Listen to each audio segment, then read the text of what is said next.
over a few of these slides, but again, we're going to think about the 4 W's. So water, waste, wildlife, and workers. And those are the main components. So if we can manage these risks as best we can, we're going to be in pretty darn good shape. So we always tell people, so after you complete this 2-hour training, what are some easy and quick ways to decrease the contamination on your farm? So maybe you say, no, I've listened to you, we're doing all that. But maybe you think, oh, yeah, I've never thought about that. I could do it like this, and that might reduce the risk. That's all we're talking about, right? We're not eliminating risk. We can't. We're just going to try to manage those risks as much as possible. So the best way to assess these risks is to walk through a typical production cycle.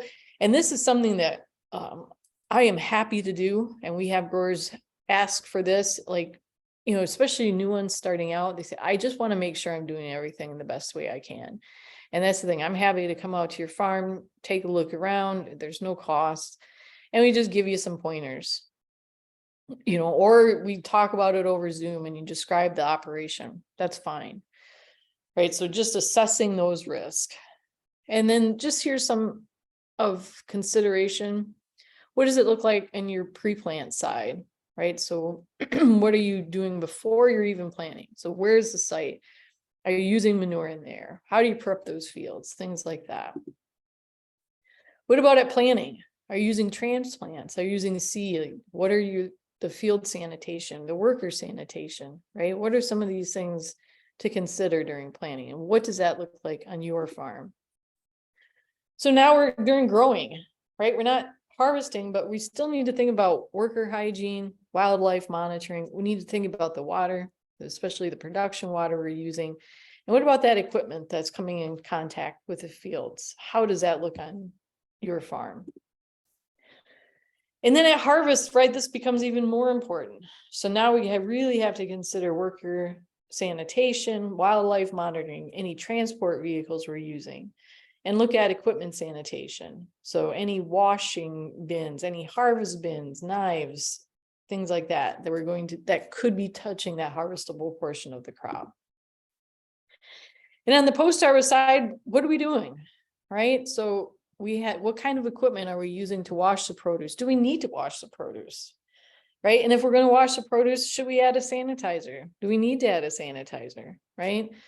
And then knowing that we're using that sanitizer correctly, we're using it according to the label, because the label is the law. So how does that look like on my farm?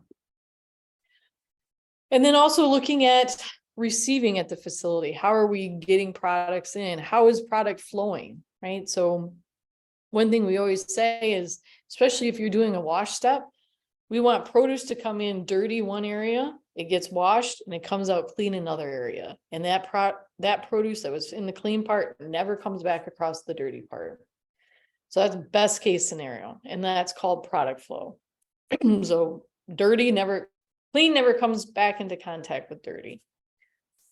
So that's something to consider. And so your packing house sanitation, again, your packing house could be that table under the tree. So making sure that we have that, whatever that packing house operation is, if it's a table, we have it clean and sanitized. And how are we transporting this stuff to market? So we want to make sure that these things are covered, that as you're driving down the road, there's not dust and other things blowing in there. We want to try to keep these things covered as much as possible. And that these vehicles are clean that we're using for transport. And so, right, we talked about this already. Is washing necessary? That's your call, right? It's not required unless your buyer requires it, but is that something you want to do? And just know that once you're adding water, you're activating potentially, if pathogenic bacteria are there, you can activate them, but you're also activating spoilage bacteria at the same time. And all that means is if those spoilage bacteria are activated, that's going to decrease the shelf life of your product, or the amount of time that you actually have to sell it to a consumer. So sanitizers can help with that. A lot of these sanitizers do help with shelf life, at least some. So again, another important consideration. And spoilage isn't a food safety problem, but it is a food quality problem and especially a shelf life concern. So the longer you have to sell it, the longer time you have to make money on that fruit or vegetable. And then thinking about the market considerations. So what does your display look like? Can consumers manipulate the product? Can they touch it? You know, are they picking everything up and smelling it and put it back down? What's happening, right? And what about pets and wildlife at the market, right? So how are the pets? Can they come up and sniff all the stuff? Do you have stuff on the ground, right? So just thinking of how your display is also important. And then, so again, how does this look at my market? And so just remember too that produce food safety is all about identifying and dealing with those risks, right? That's what we've been talking about for these last couple hours. We're not eliminating anything unless we cook it. That's how we make sure it's safe or 100% safe, but we just have to manage these risks and making sure we try to reduce the likelihood that they get on the produce at all is a heck of a lot better than trying to clean it up after the fact, right? So we just want to manage those risks, and that's what good agricultural practices are.